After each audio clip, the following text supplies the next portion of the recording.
Hey everybody, Austin here again with a quick play. This time it is going to be Mega Man X for Super Nintendo.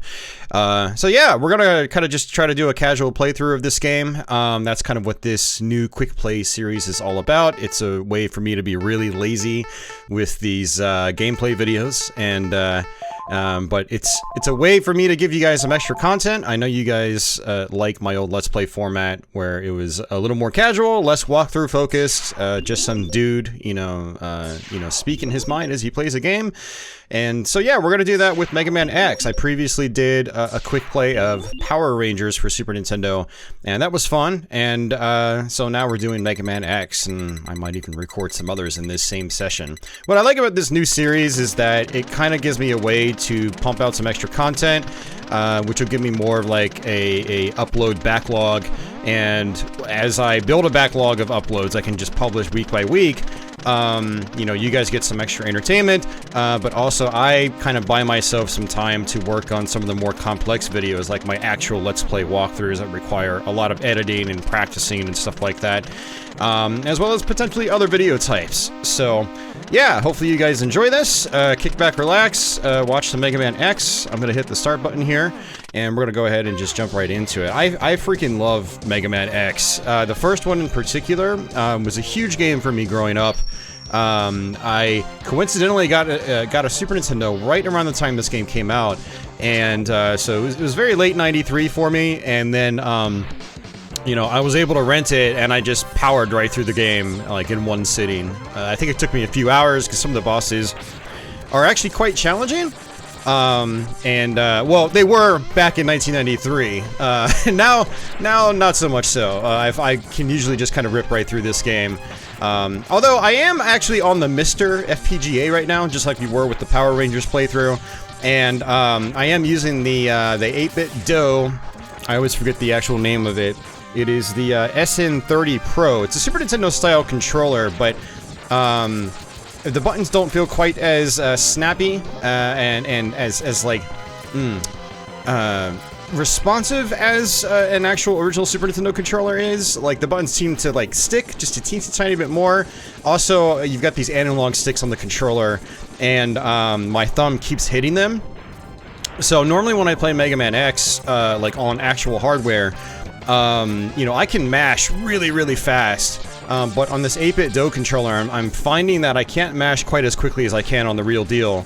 So, for those of you guys that have seen me play this before, yeah, my performance might not be as half decent as it usually is. I'm not gonna say my performance is ever good or anything, but you know, I'd like to think I'm at least a half decent gamer. But yeah, so yeah, if I struggle with certain parts or some things look really sloppy, it's most likely because of this controller.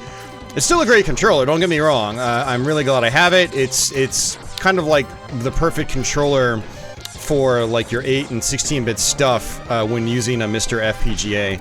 Now, the great thing about the Mr. is that, you know, you can get controller adapters. Hell, I've got controller adapters to use my actual SNES controllers on this, but I've always felt like the controller adapters have felt a little weird. I'm gonna have to try them again, but so I just use other third-party USB controllers on my Mr.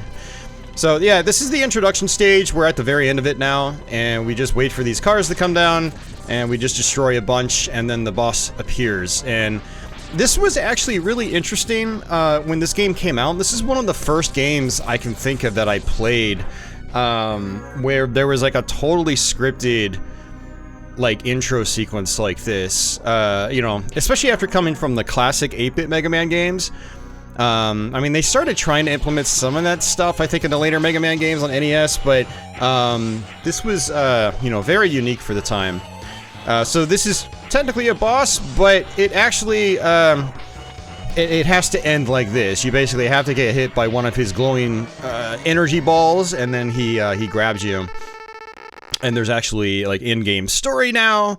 I mean, there was a little bit of that in Classic Mega as well, but there's definitely more of it here in Mega Man X than there was in Classic Mega. And this is Zero. He's one of the main characters from the X series. So when this game first came out, like, this was the only Mega Man X game. Like, nobody knew it was going to turn into a franchise with, like, 10 to 15 unique titles. Yeah, I think it went on to Mega Man X8, but then there was, there's some other spin-offs, like X Command Mission and stuff like that. And then weird, like, you know, conversions. Like, there was a Mega Man Extreme 1 and 2 on Game Boy, and yeah. So this is our enemy roster, or our Maverick roster. These are our boss robots. We're gonna go with Chill Penguin here. If you're new to this game, you want to do Chill Penguin first because you get the dash boots here. And that was one of the other big upgrades Mega Man X offered over the classic Megas is the armor upgrade system. It's a very fun mechanic. It's not too complex, and I'll just sort of kind of like talk about that as we, you know, continue through this playthrough. But yeah, you really want to do Chill Penguin first, and I hear, you know, reading forum threads about, you know, the Mega Man series in general, a lot of people on some forums I've read, like, really don't like the fact that, you know, you kind of have to come here if you want to get the dash boots, because the dash boots are a critical element of the game. It doesn't really bother me. I can kind of see where people are coming from, but it is what it is. You know, just come here, get your dash boots, and have a grand old time. And I think in the other X games that came after, you basically can dash right from the beginning. You don't actually have to get the dash boots, but when you do get the boots in later Mega Man X games, it'll offer like different abilities. Like I know in X3 there's one that allows you to like hover and stuff like that, or dash vertically, or air dash. So here's Dr. Light. Basically these capsules are the ones that upgrade your armor and give you armor upgrades, and you find them sort of hidden throughout the world. Some are just right out in the open like this, but the majority of them are hidden behind something. They're not hard to find, honestly. I feel like the game was just designed really well in terms of like placement of the capsules. It's one of those things where like you should be able to find pretty much all the capsules on your own. You shouldn't need a walkthrough. Whereas some of the other X games that came later, the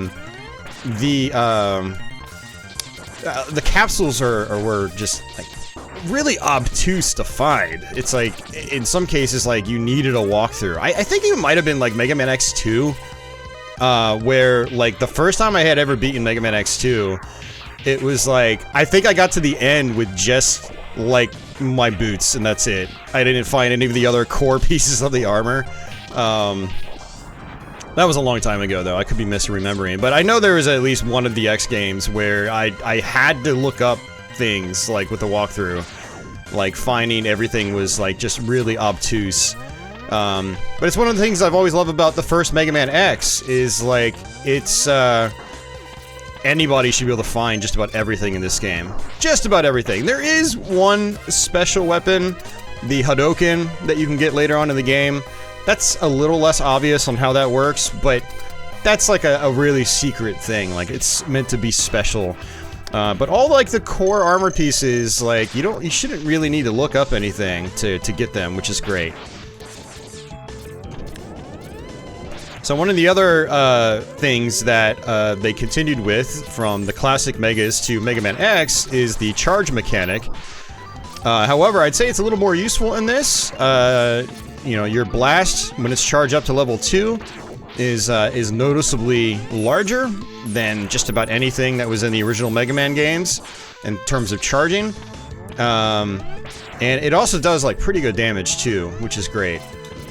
So what I recommend when playing this game is just charging up a lot, getting used to charging. Now you can still play with just like your, your pea shooter, get like a single hit here and there, but obviously that's more time consuming. You'll notice that the enemies blink, and when they blink like that, they have invincibility frames, so even though you can hit them again, you're not going to actually do any damage until they stop blinking.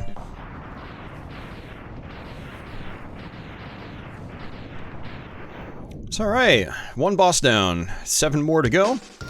But if we're gonna try to get all the items in this game, I'm not gonna go for the Hadoken, because that's just... I don't even remember the exact details on how to get it. I think it involves you killing yourself like multiple times or something. On Armored Armadillo stage. I don't remember. I know you have to have everything. You gotta have all the upgrades and stuff to get it. So with that, Chill Penguin is done.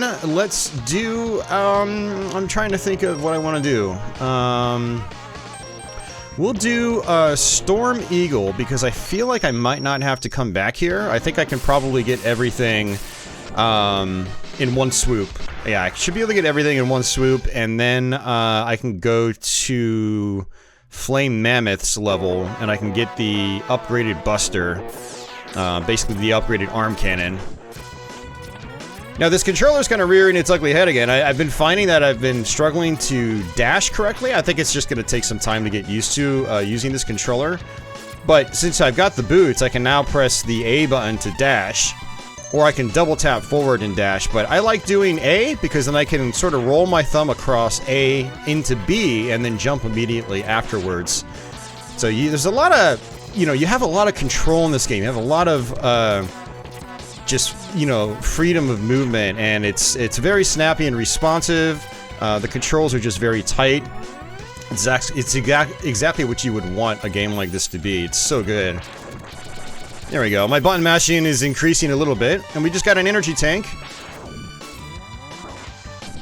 And so, basically what that does is, if we hit the start button, we go to our main menu. And technically sub-tank, but it said E on it, so...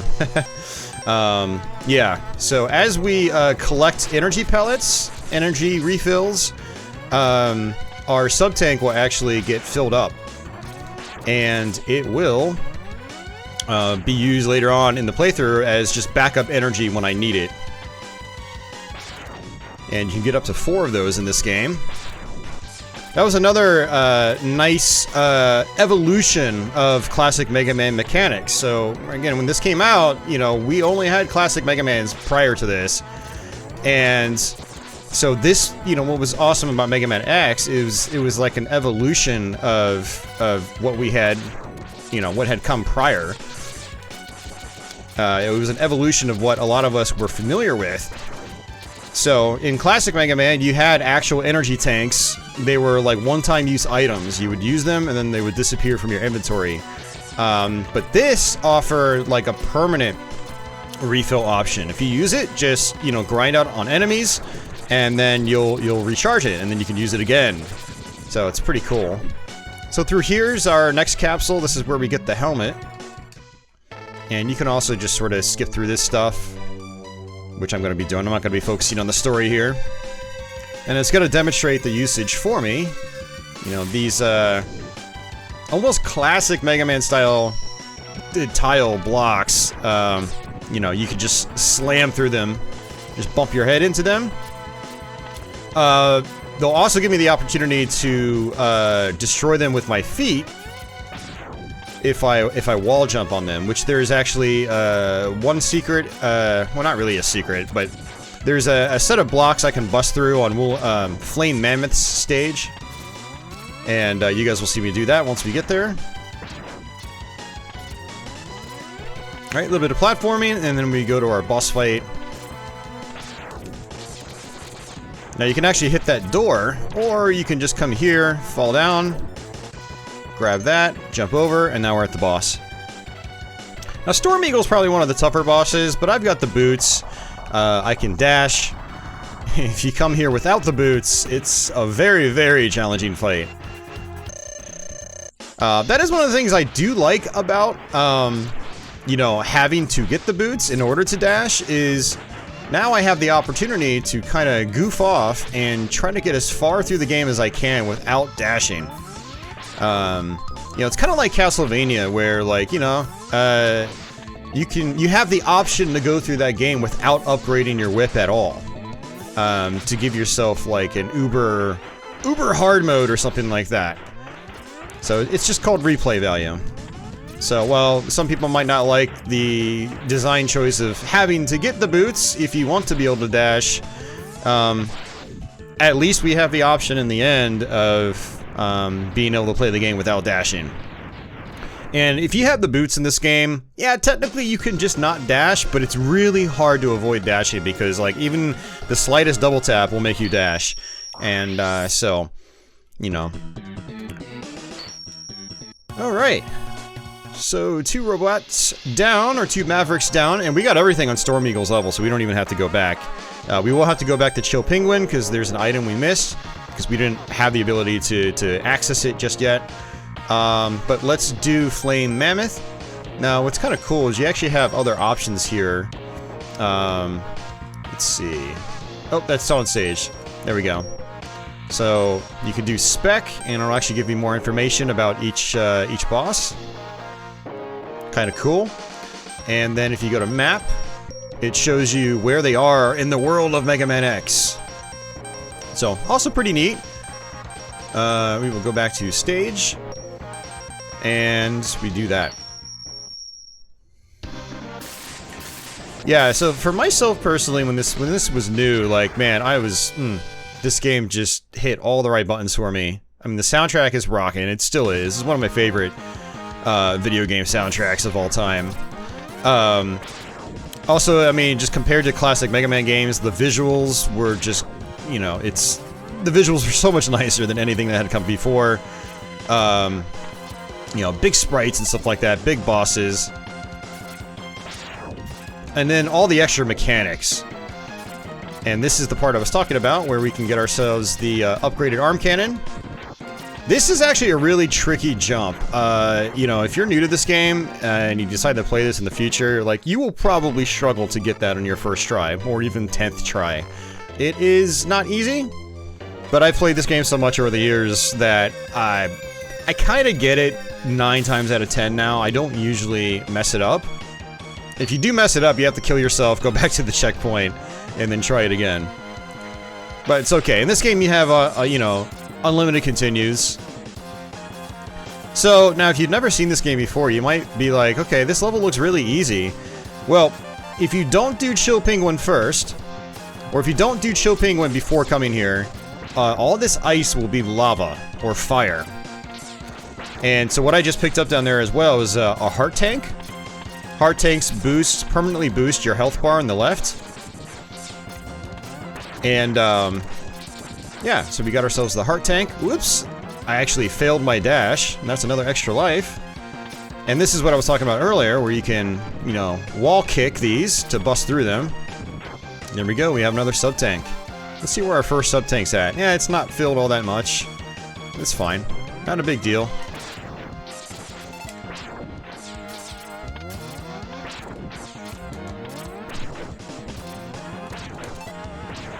But yeah, that was one of the other really awesome things about this game, is the fact that, you know, doing certain stages in a specific order will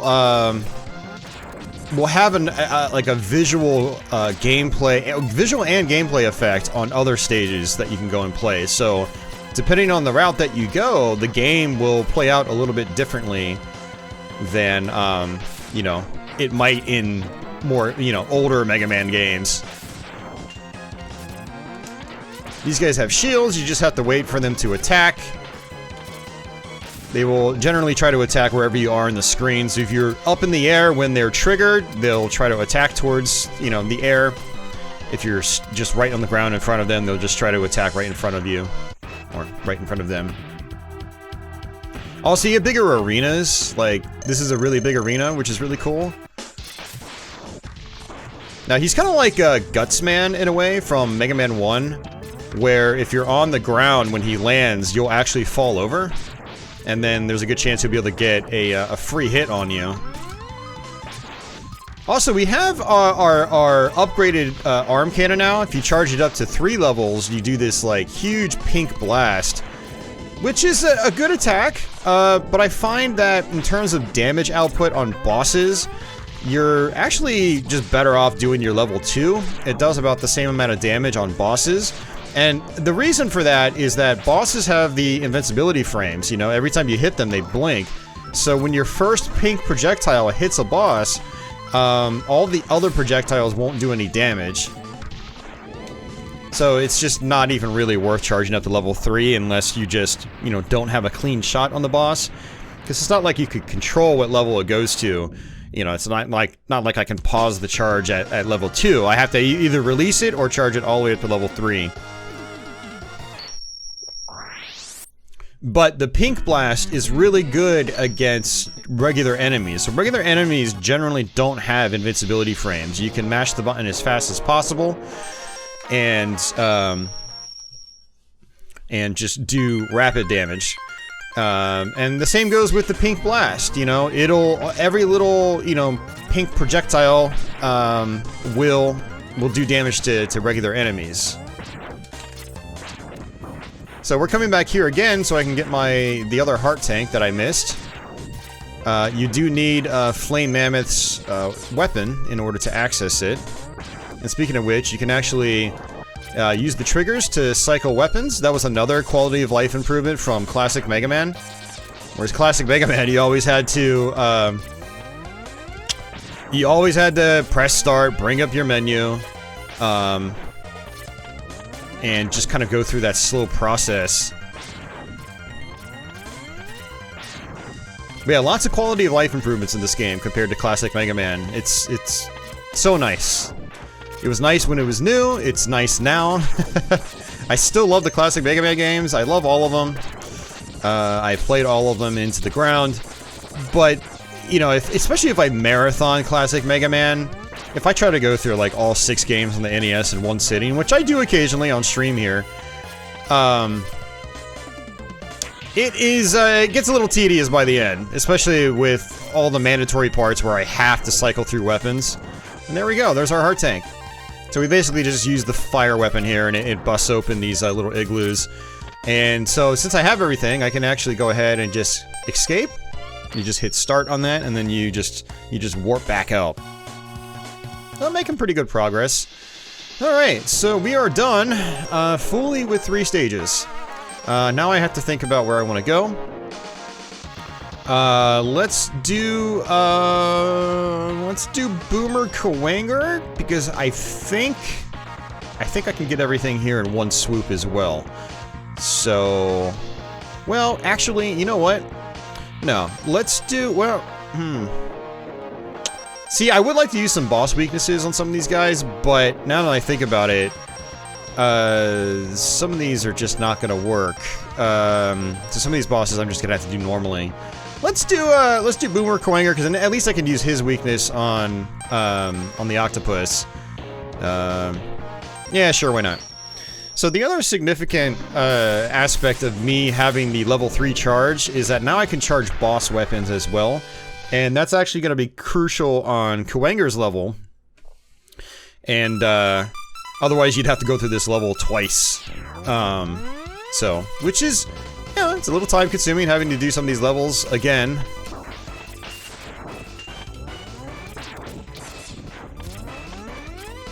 But it's okay on this level because it's got great music. Again, I love the soundtrack in this game. This is one of my favorite tunes in the game, and I think it is for a lot of people. We've got these lasers, or these tripwires. When you walk over them when they're red, you know, those enemies will target you with their lasers. And see, this is a great example of the pink shot, the level 3 charge, being really good against regular enemies. Normally those guys would take a lot of hits, but with the pink charge shot, it's easy peasy. Now, I think these spikes will actually kill me instantly, so don't want to touch those if you can avoid it.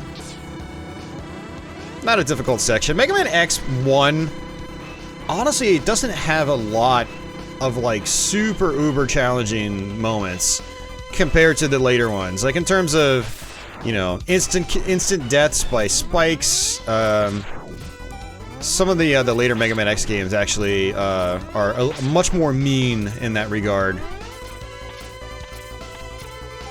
What I love about the first Mega Man X is it's just fun. You know, it's just a fun playthrough.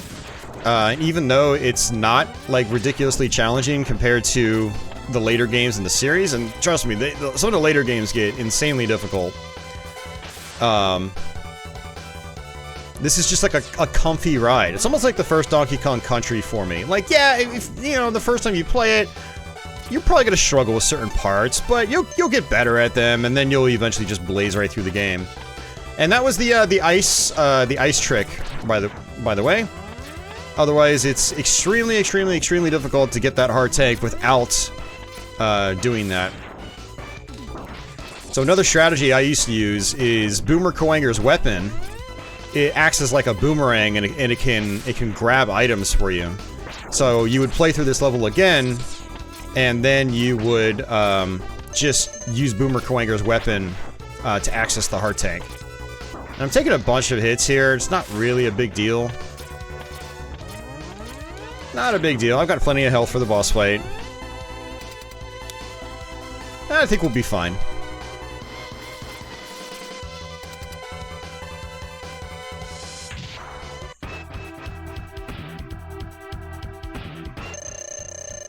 Now he does shoot out homing projectiles. And then one strategy for me is also to just use my regular, you know, my regular lemons, as the speedrunners would call them. Basically no charging. And the reason for that is he just constantly teleports. And so you have a greater chance of actually hitting him when he, you know, when he teleports around. Now you don't want him to dash into you, because as you saw, he did a ton of damage when he grabbed me, threw me up to the ceiling. Alright, one more hit. There we go. Alright, and we're fully done with that stage. We don't have to come back here. That's the significance of the ice trick.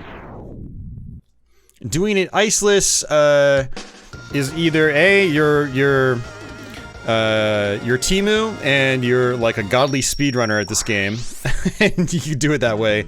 Or you have to play through the level again and use Kuwanger's weapon, which is extra time consuming. And for those that are in between those two skill levels, you can use the ice trick to get it a little bit earlier. That takes a little more skill than using Kuwanger's weapon. But alright, let's do Octopus.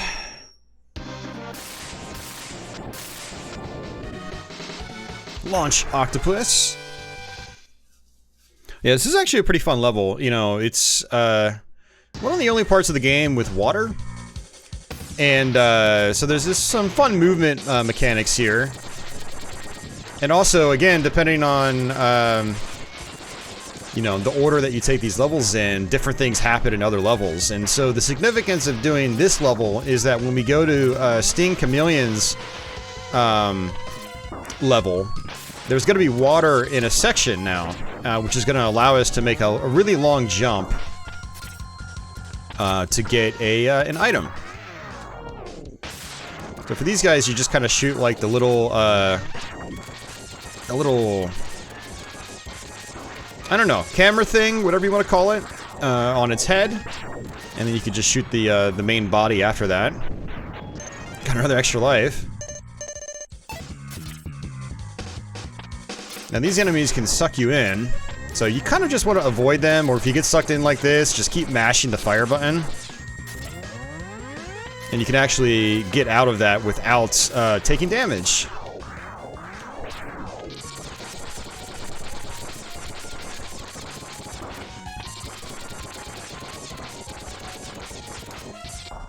This is actually wrecking my hands right now.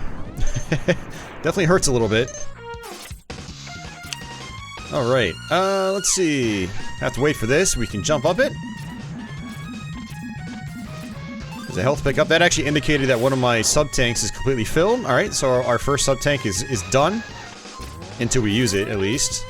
You will probably see me use it later on in the playthrough. But we want to kill this thing. It'll fall down below and reveal, I think, a mini-boss area.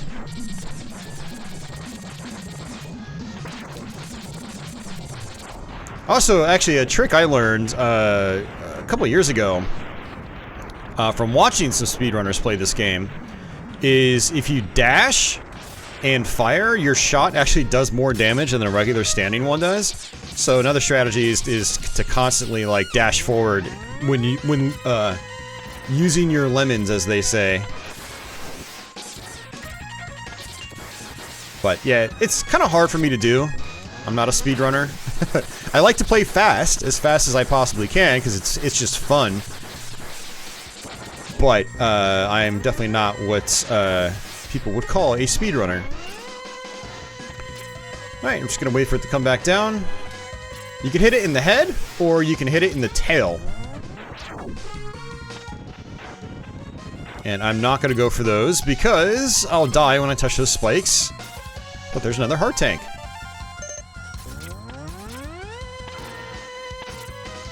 And we just work our way back up. As you can see, you can wall jump in this game. You just hold against the wall, and then when X is holding it, you just press jump again.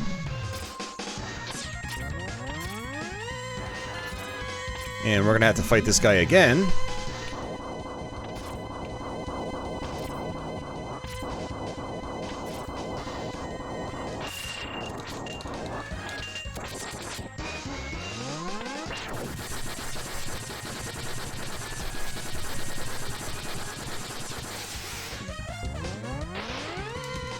Oops. I was too far down. Alright, he's gotta be almost dead. Let's see. Alright, yep, there it is. Alright, cool.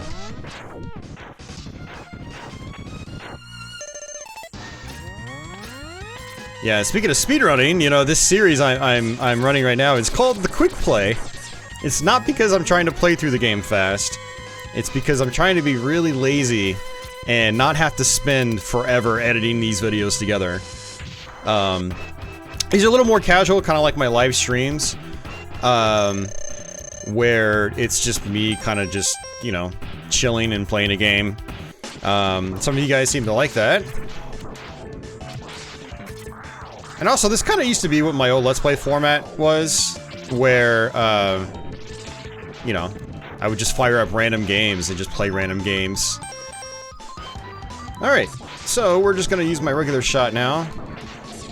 So with Kuwanger's weapon, you can basically chop off his arms. Honestly, I don't know if chopping off his arms is really a good idea. Because then he starts shooting these projectiles out, and they could just be a little difficult to avoid.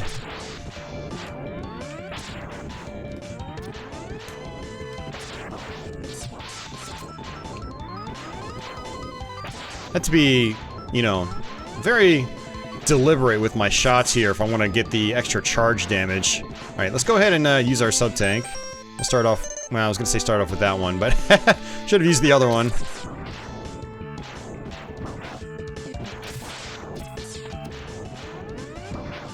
Alright, I'm about to do the other one too, unless I want to die, which is an option, you know. It's definitely an option. Yeah, and even the level 3 charge wasn't really doing me any good. Because the missiles were absorbing all my parts of the beam.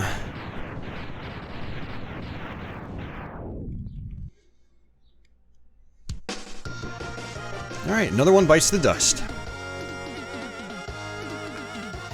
Yeah, this game is just, it's so great. This is one of those games that, you know, I don't usually need to practice because, like, it's like Castlevania 4 on Super Nintendo for me, where I'll just play through it probably at least once a year. So, yeah.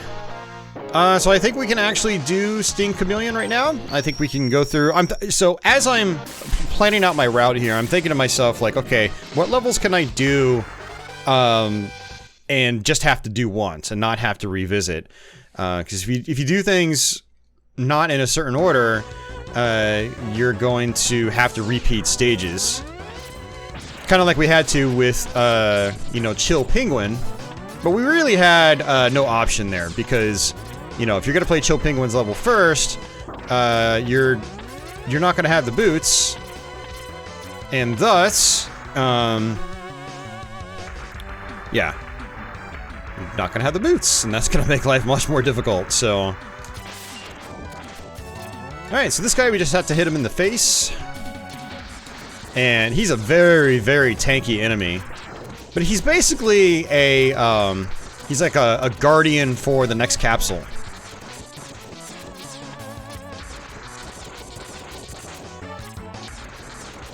Which will actually be our last piece of the capsule. Unless we were gonna get the Hadoken, but we're not going to.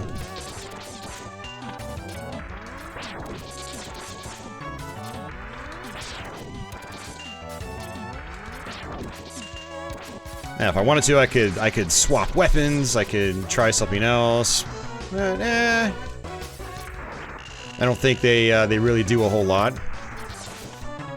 So we'll just go ahead and just use our regular shot. It's free. Boss weapons do eat up ammunition, and they have to be refilled or recharged. Unless you finish a level. Every time you start a brand new stage, at least when it comes to the first 8 Mavericks, all your weapon energy will be recharged. So, if you're new to the Mega Man games in general, if you do try them out, I highly recommend experimenting with the different sub-weapons. It's always been one of, like, the main draws to the Mega Man series in general. Lots of ways to tackle different situations because of the different weapons. Alright, so I've got my armor, so I should theoretically take less damage now.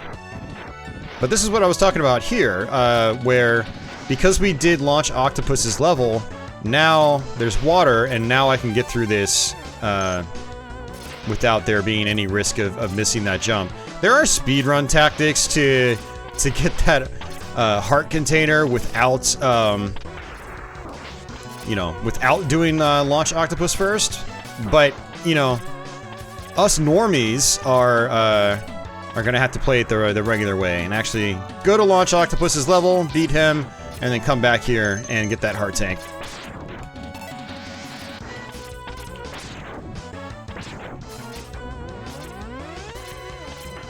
Another extra life. A lot of extra lives, like, just right out in the open in this game. And we've got these mechs that we can control. Pretty fun gameplay element. It's only a handful of times that you actually, you know, have control over these things, but it's fun when you do have control over that and you can play with them. You know, one thing that's actually kind of interesting is a couple years back on my channel here, I did a live stream of the MS-DOS version of this game. And I had totally forgot, because I used to play even that version back in the day too. I totally forgot they chopped the mechs out completely in that version. Like, you can't ride the mechs in the DOS version. It's very, very interesting.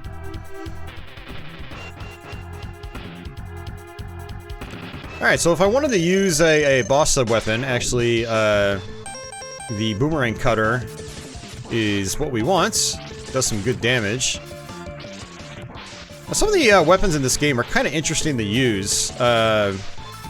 Depending on, like, where you are in the screen, the cutter will either go upwards or downwards.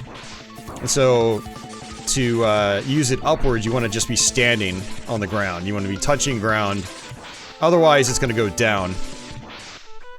Yeah, easy.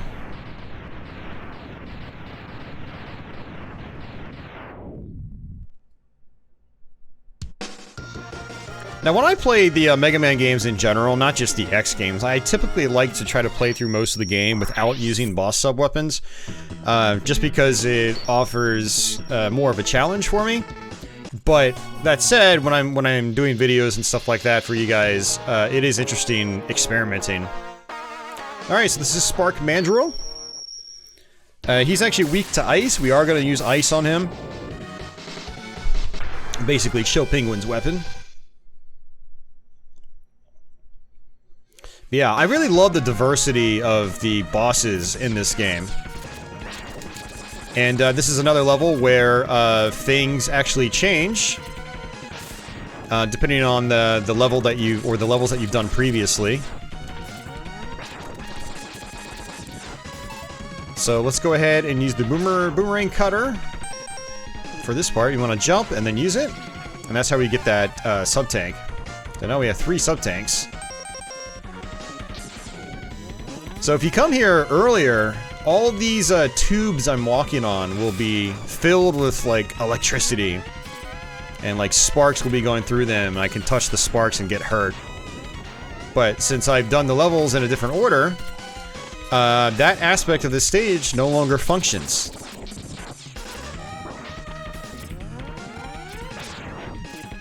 Ooh, that was close.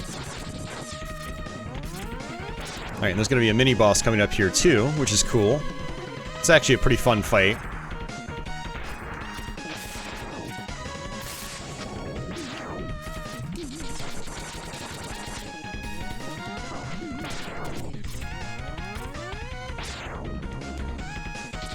Alright, jump over. You can kind of like wiggle out of these things.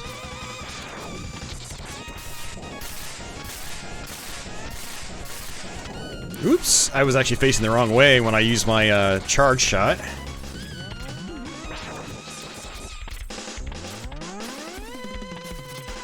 There we go, and he's done. Can't really use that weapon energy, because I haven't used any weapons on this level. Well, I used one.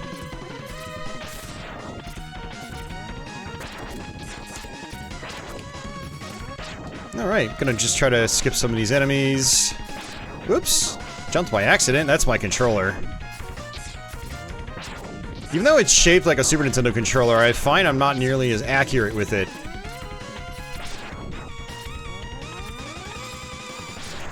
I think it's mainly because of, you know, you got the analog triggers that get in the way, and then you got two sets of shoulder keys, which is weird. So there's a few different ways you can get this. I usually like to just do a dash jump off the wall.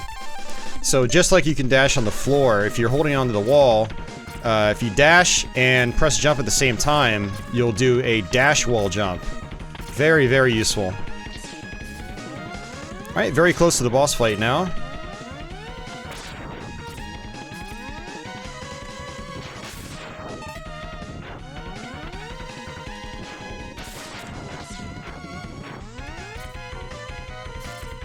Whoops. Oh, I'll take that. Need to refill those sub-tanks. Now, in the last stage of the game, the lead up to the final boss fight, there's an area where you can easily grind out on enemies. Also, the very beginning of Armored Armadillo stage is a really great spot to just grind out in general. There's also a way to grind for extra lives, which I'll explain once we get there. Alright, so Spark Mandrill, I'm going to use the ice from Chill Penguin. Two ways I can do it. I can either just attack him straight on, or I can bounce it off the wall. Bouncing off the wall is more fun because you have the chances of missing are much, much lower. And you have to watch out because sometimes he'll charge at you, and even the ice won't stop him when he's charging at you. Well, that was really good. Sometimes he'll jump up, grab onto the bars up top, and kind of, you know, swing across like a monkey or a gorilla. So like I said, I really like the just difference in boss types in this game. You got small bosses, you got big bosses, and they all have different gimmicks and you know, patterns and stuff like that. It's not like classic Mega Man, where like towards the end of classic Mega Man on NES in particular, a lot of the bosses felt very samey. But the bosses in Mega Man X, like they all feel very unique. You know, in some of the later Mega Man X games, so that, you know, some of the bosses became more homogenized again. I'd say especially in like, you know, Mega Man X3. Alright, so what we're gonna do is just kind of grind out here just to get our health up a little bit. But there's actually a bubble bat right here from classic Mega Man. And it has a very, very high chance of dropping an extra life. And so what you can do is actually just kind of grind out on this guy over and over.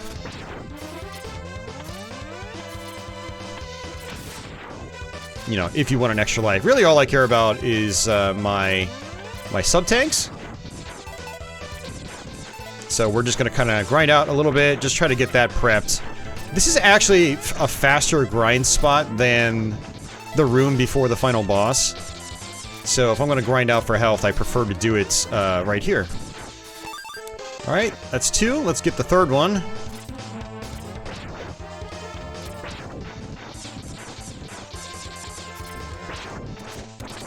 Yep, another extra life. I don't really need it, but we'll take it.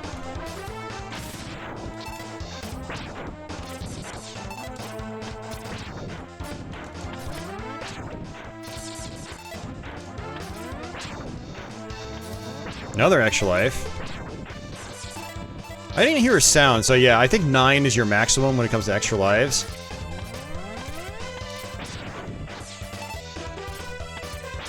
Alright, so that's it. We've got all 3 sub-tanks maxed out. And we'll just try to max out the 4th one once we get that. So this thing right here will pretty much just mow right through any enemy it touches, which is nice. I'm gonna go ahead and just tank a little bit. Alright, so this guy right here, we're gonna actually try to get behind it. There's our last sub-tank.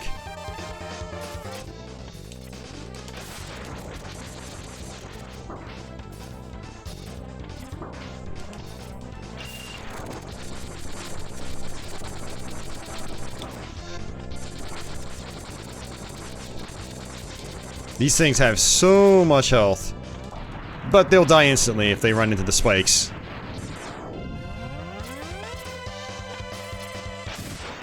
Yeah, there's gonna be another one, but I'm gonna have to kill it really fast in order to get the hard tank in this level. I don't think I can grab the hard tank with, like, the Boomer Kuwanger's weapon.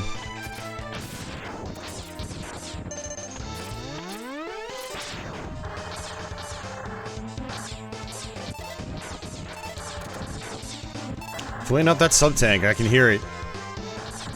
I love the momentum you gain when on that. Alright, so let's charge up all the way. Oh! Try to do dashes to try to get that extra damage.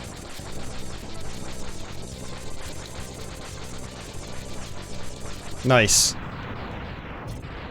Yeah, I don't think I'd be able to reach that with Kuwanger's weapon.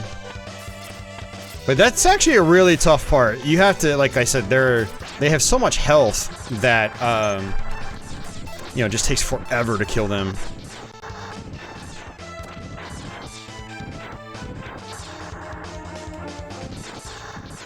And this right here is actually where you would get, your, Hadoken. I don't know, we've got everything. Oh no, we don't have everything. Well, I don't know if it requires you to have, I'm not sure. I'm not sure if it requires you to have, like, all the boss weapons, or if it's just all, like, the armor pieces. I don't know. I'm overthinking this. And actually, I probably shouldn't have died, because, you know, this potentially could have been, like, a deathless run. I wasn't even thinking about that. Oh well.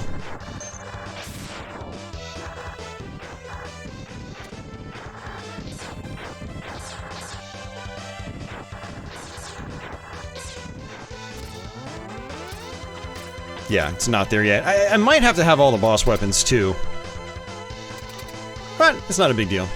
Alright, we're gonna actually cheese this fight. We're gonna use Spark Mandrill's weapon. That is Armored Armadillo's weakness.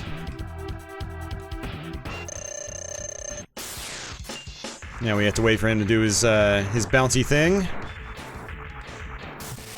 And there we go. But now he's got no armor.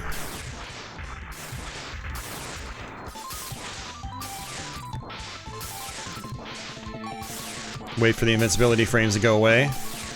There we go. Alright, now we're on to the final set of stages. There's more story stuff for those of you guys that, you know, are into that sort of thing. We have to refight the bosses, just like in classic Mega Man.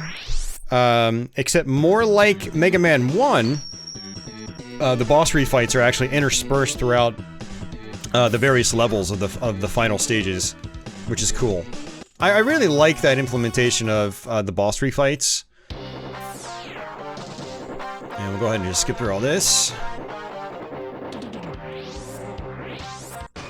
Alright, and on to the big bad guy, Sigma. Now, Sigma is probably the hardest boss fight in the game, which is, you know, the final boss. You would probably expect it to be tough. And the good thing about Sigma's fight, though, is that, you know, if you struggle with it, you're checkpointed just right in front of it. There's not really much of a level to play. So that is nice.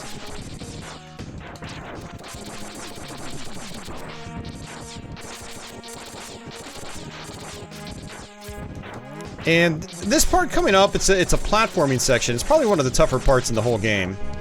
I know when I was young, I struggled with it quite a bit. And the reason is that you've got all these flying enemies that just come out at you. The actual platforming itself isn't too bad, but it's that you have to deal with those enemies on top of that that makes it much more challenging. And you've got to be good with your wall jumping. Yeah, there we go. Ooh, I tried actually dashing and it did not come out.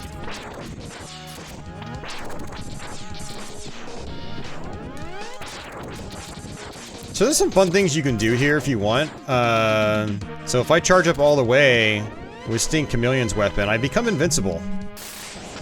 And I can just literally run through everything. Kind of like that.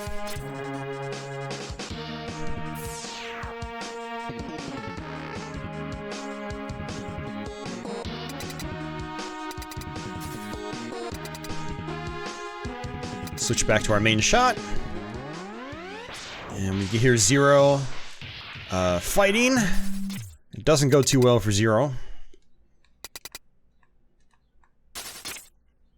I mean, at the end of the day, it's like, you know, whatever, Zero. You know, you're back in like every other Mega Man X game after this. But, you know, when this game first came out, and, you know, we didn't know if there was going to be 1,000 sequels. What happens to Zero right here is sad. Or it was sad when the game was new, so... So this is like our first fight. We basically just take damage, and then when our health is low, we'll get zapped, and we'll get stuck, and then the story will progress again.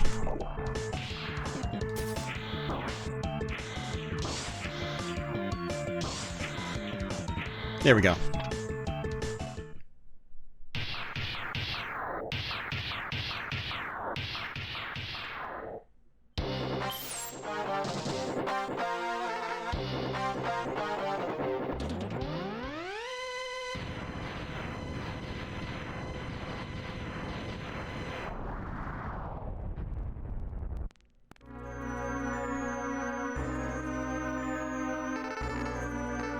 Alright. Now we get to fight him proper. It's a pretty fun fight, actually.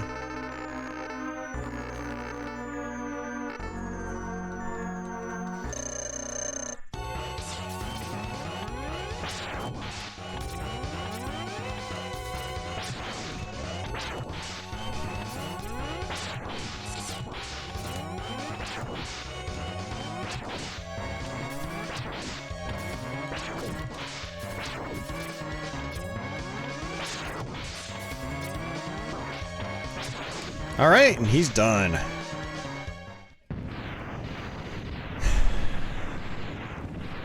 And that's just the first half of this level.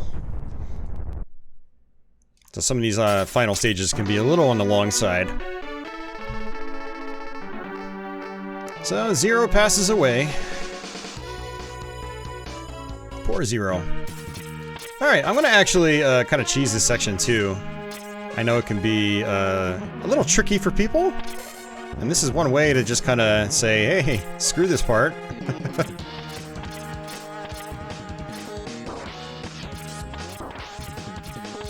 So, just charge up, go invincible, just jump over here like this. This makes this part so much easier. This is actually one of the tougher parts in the whole game. That the single vertical shaft is a real pain. And here's our first boss refight.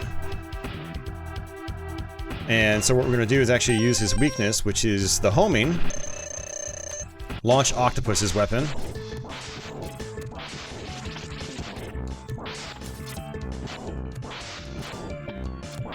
I don't think charging up is really going to do me a whole lot of good. Let's try it. Yeah, it's not too bad. It's not too bad.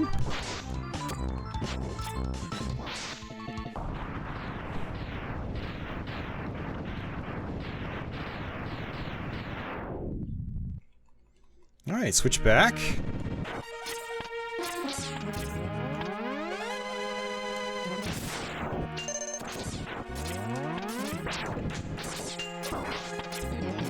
Just kind of slop my way through. And I believe this is going to be our regular boss for this area. So this is, you know, definitely a difficulty spike. A lot of these Sigma level bosses are definitely difficulty spikes compared to the rest of the game. So what we need to do is actually watch where this guy is going. Hit him as his eyeball opens up. Just like that. Timing can be a little tricky. You only have a split second of a window to do this. Oops. Kind of messed that up.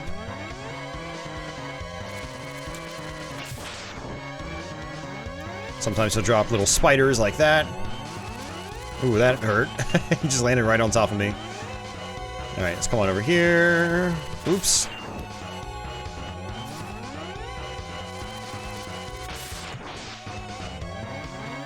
Yeah, this boss fight in particular is really about, like, watching where he's going. Analyzing the patterns of the bars as they form, and then trying to kind of guess where he's probably going to go.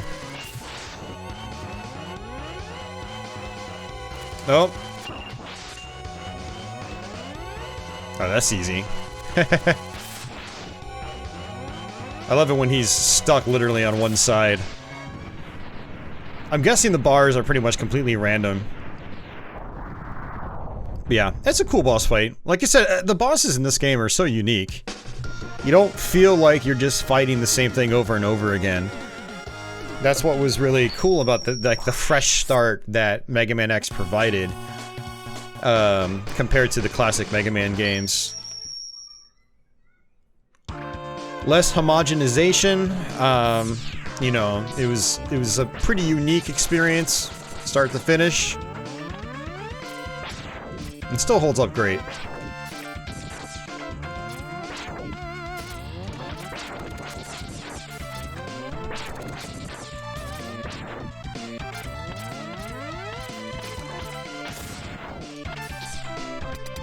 Okay, so this level, yeah, we fight Chill Penguin. I believe we fight Storm Eagle later on. And what I'm going to do is actually use the fire.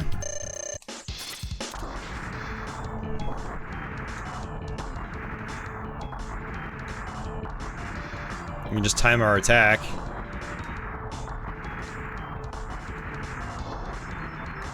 Oh, almost had it. Sweet.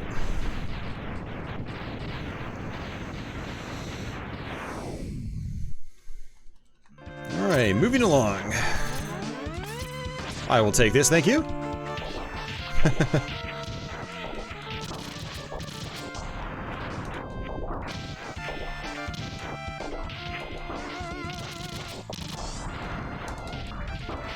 Uh-oh.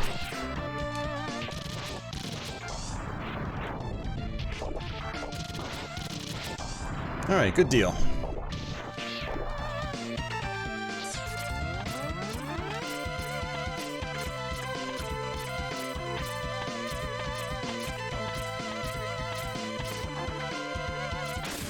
Alright, on to Storm Eagle. Now I believe Sting Chameleon's weapon is actually the weakness for him, so we'll go ahead and use that.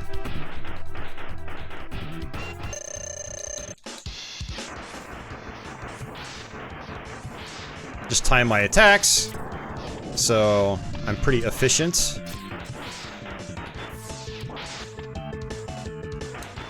Now for his dive attack, by the way, you can, you really want to use like audio cues to your advantage.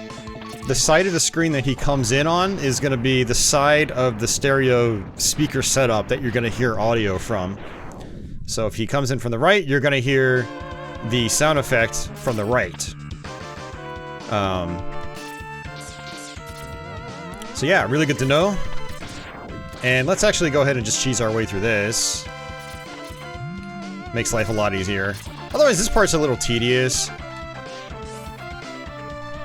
Having to wait for the shield guys. Shield enemies have always been kind of like my least favorite enemies in Mega Man games. Because it kind of forces you to stop. which is fine every now and then, but shield enemies can be placed in really mean locations, and thus they just totally slow down the experience. Alright, so for this we have to hit these eyeballs. There's multiple colors.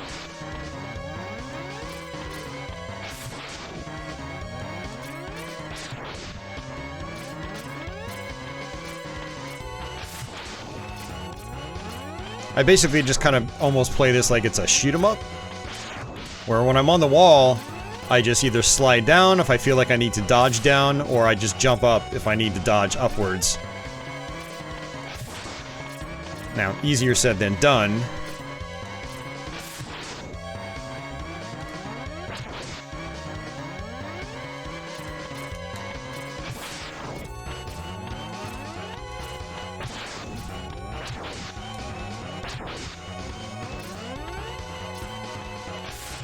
Alright, he's almost dead. Alright, last part. And we're good. Another one bites the dust.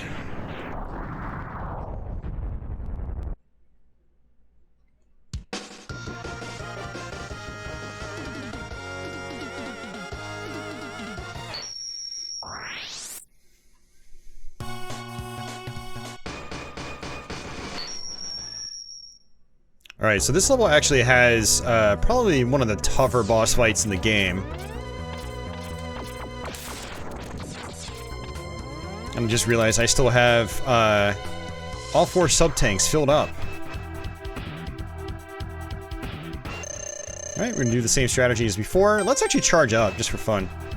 What I love about being able to charge up with your boss weapons is they all have different attacks in their charged form. It's so cool.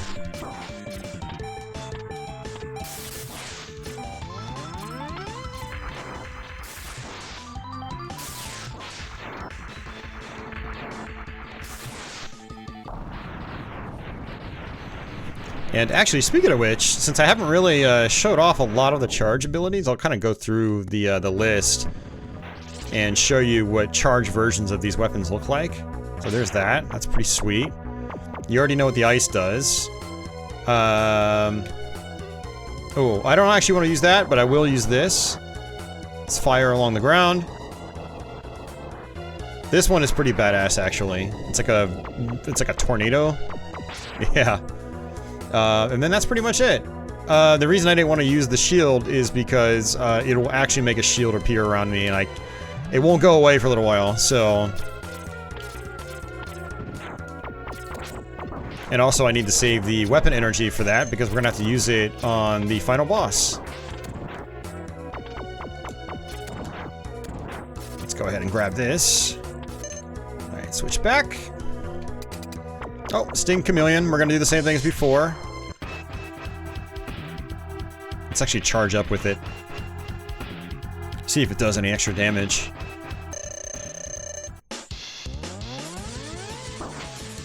Oh.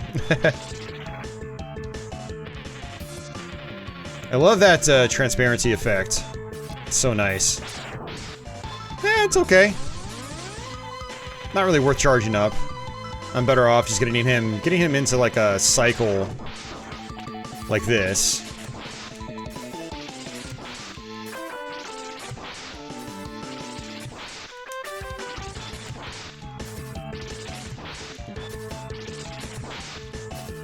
And that's that.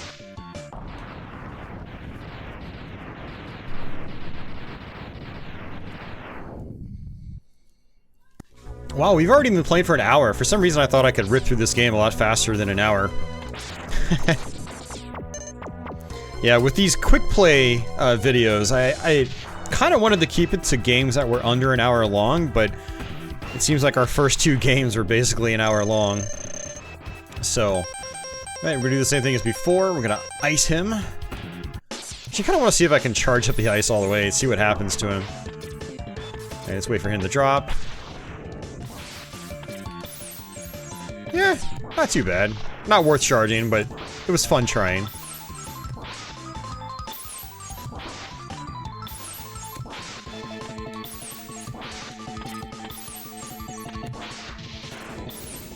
actually looks like, you know, if he charges at you and you freeze him, you will actually stop him dead in his tracks. For some reason, I thought the animation continued.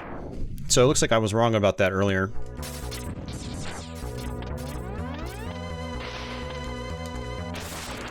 Alright, this is kind of like our last stretch. We're gonna do Launch Octopus.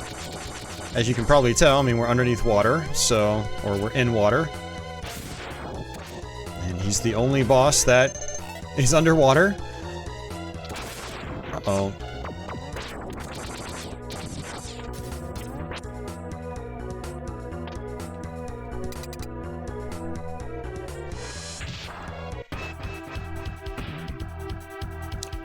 And for this, I always kind of forget what actually works against him.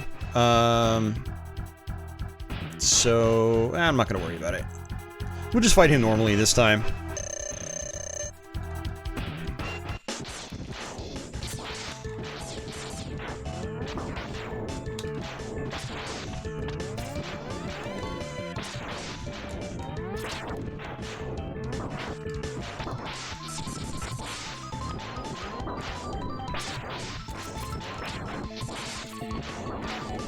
Very sloppy, but he's not doing a lot of damage to me.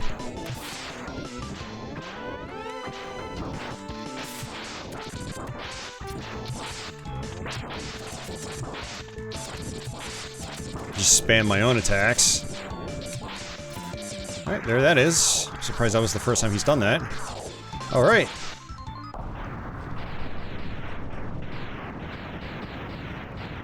I'll have to look up a walkthrough, see what his actual weakness is, aside from Boomer Kuwanger's weapon. With Kuwanger's weapon, you chop off his arms, but, you know, there is another weapon, I believe, that will actually do a lot more damage. And if I wanted to, I could actually use the ice here to skid across those spikes. But I can also use Kuwanger's weapon. So let's actually do that. Just to grab these.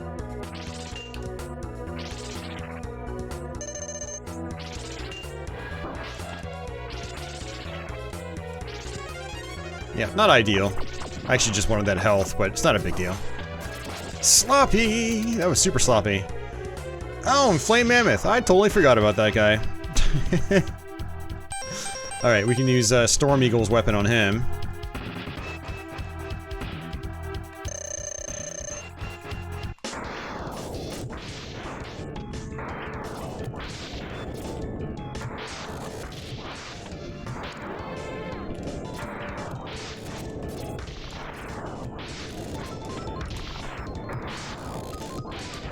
Alright.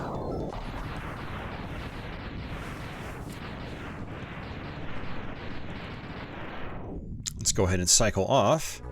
I love how you can just use the shoulder keys to switch weapons. You don't always have to bring up the main menu. Alright, this is our boss fight. This guy is pretty dangerous. I don't know if he's actually got a weakness. I've always just fought him with my standard shot.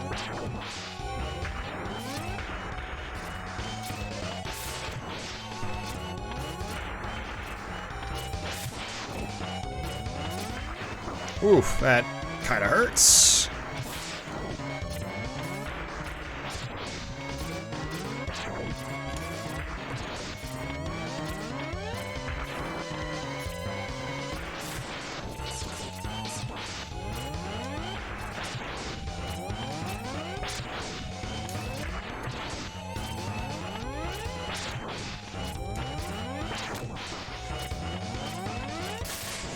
Yeah, then he gets really fast. Which is where he's at right now.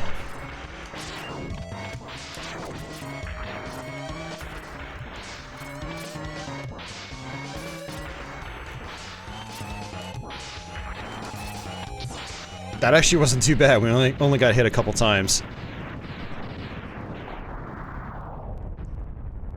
And that is pretty much it. We just have Sigma.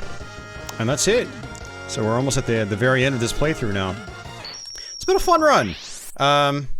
You know, sloppy at parts, but, you know, it's still fun. And I bet you if I wanted to, I can go get the Hadoken right now, but I'm not going to. Yeah, that is one nice thing, is every time you beat one of these Sigma levels, you go back to the main stage select screen. And, okay, it looks like it actually recharged all my weapon energy. For some reason I thought on the Sigma levels it would not actually do that. So our first, this is actually a 3-phase boss fight. Our first one, we have to defeat Sigma's dog. And it actually has a weakness. It is ice. So we're gonna use that. Just to make this first phase a little bit faster. I don't know if there's a weakness on phase 2. I always just kind of play it regularly.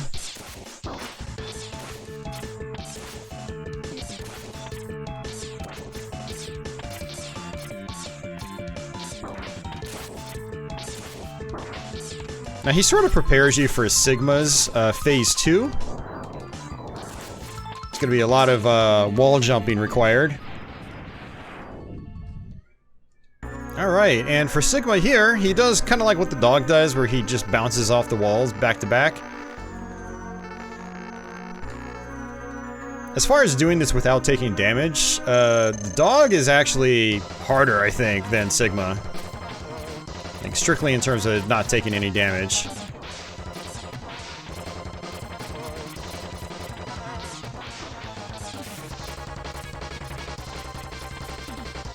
I don't even bother charging up. It doesn't really do a whole lot of good here. Whoops. Definitely messing up.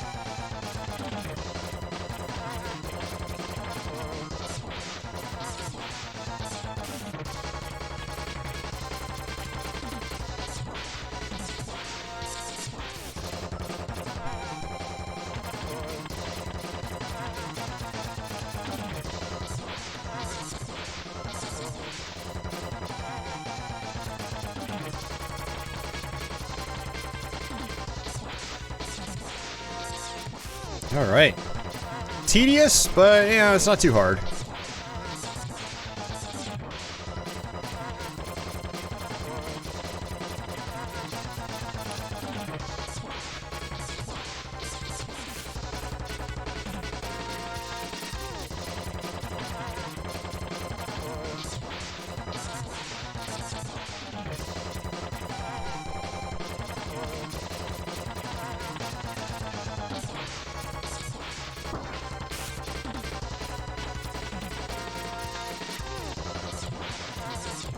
Oh, that was bad. Alright, I'm gonna have to actually use a sub-tank right away, which is fine. I'm just gonna keep mashing the start button until I can get into my menu. Alright, there we go. Let's go ahead and use a sub-tank. And now we have to use the shield. So this is actually kind of a tough fight. But we have enough sub-tank energy where I think we'll be fine. So what we want to do is actually get on top of these platforms. Shoot them in the head. Now we have to watch out for the platforms because they like to shoot lightning at you.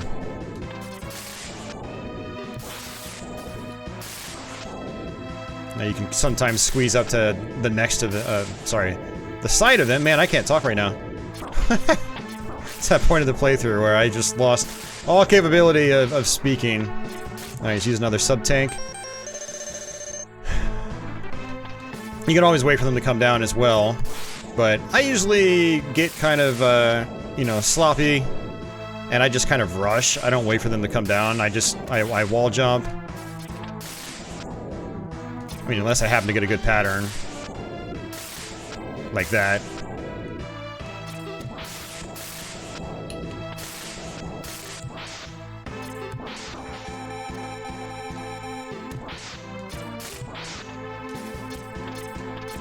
Alright, one more hit. Got him. And we, ladies and gentlemen, probably just gentlemen, beat Mega Man X.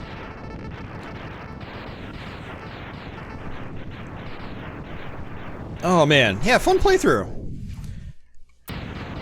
Good choice for a quick play. Something where, like, you know, I don't want to go through all the crazy editing of a normal Let's Play. But you know, it's a good excuse to crank out another one of these videos. So, yeah, that was Mega Man X. So, you know, one of the things about Mega Man X, the series in general, is definitely a little more somber than classic Mega Man. You know, right from the very beginning of the X series, basically. So, but after this, you know, we get to see a little bit more, and then the credits roll after that, so. But yeah, this is still an awesome game. I love coming back to this game. You know, I play through it probably at least once a year. Sometimes I'll bust it out more often than that. I'll play through it like a couple times. Because it's a game that I don't really have to practice, you know, to do well at. There are a lot of like difficult games I have to really put time into and de-rust. But Mega Man X, I don't really have to do that. I can always just jump right in and, you know, I feel I just get through it, and it doesn't take much effort, and it's just fun. You know, the graphics still hold up really well. It's still got an awesome soundtrack, and again, like I mentioned very early on in the playthrough, it's just such a tightly controlled game. You know, speaking of controls, it's just like it feels so responsive, and it just feels right. And yeah, it's such a good time. It's kind of like comfort food of 16-bit gaming for me. It's games like this, Castlevania 4, Donkey Kong Country. I can pretty much just fire up, well, even Super Mario World. I can just fire up and, you know, just enjoy myself. I don't have to put a whole lot of thought into it. Even though I played the games like 1,000 times each. Might not be an exaggeration in terms of Castlevania in particular, but yeah, it's just a great game. So, and I'm appreciative that there is more than like a 30-second long ending. I do realize it's mostly just like credits and stuff like that, but at least it's something, you know. After you've played a game for an hour, it's nice knowing that you can kind of kick back, relax, feel good about yourself. You know, just soak in the ending tunes that you don't hear every day, because you probably don't go and beat this game every day. And yeah, it looks like this is actually just showing off the different enemy types, which is cool. I always like it when games do that. Of course, there are no pictures by these enemies, so you have to just kind of guess, you know, what enemies they're actually referring to. I really like the changing color of the background of this ending screen, because this is basically like the first stage background. So you get to see it for like with, you know, a shifting hue, which is nice, which is very cool.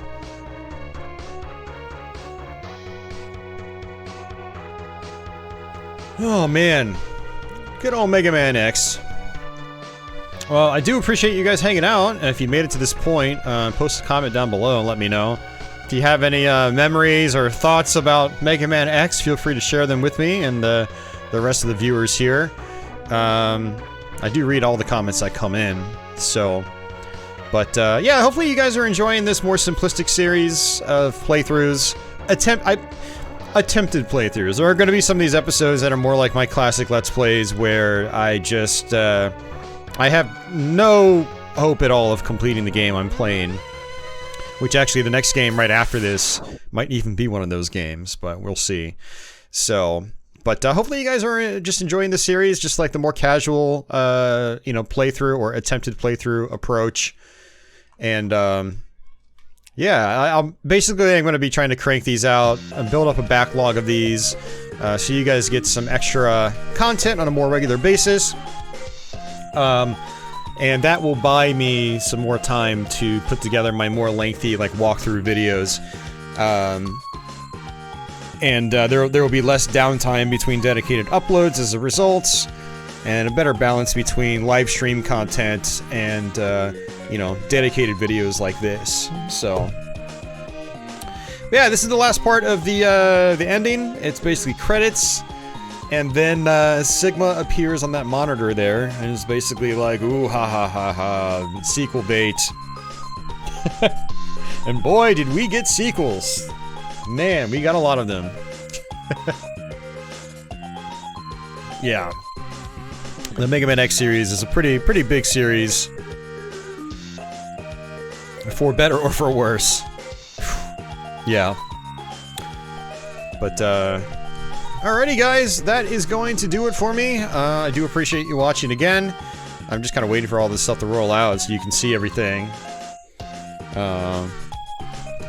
It must take a little while for Sigma to pop up here. But, yeah. Hope you enjoyed the video.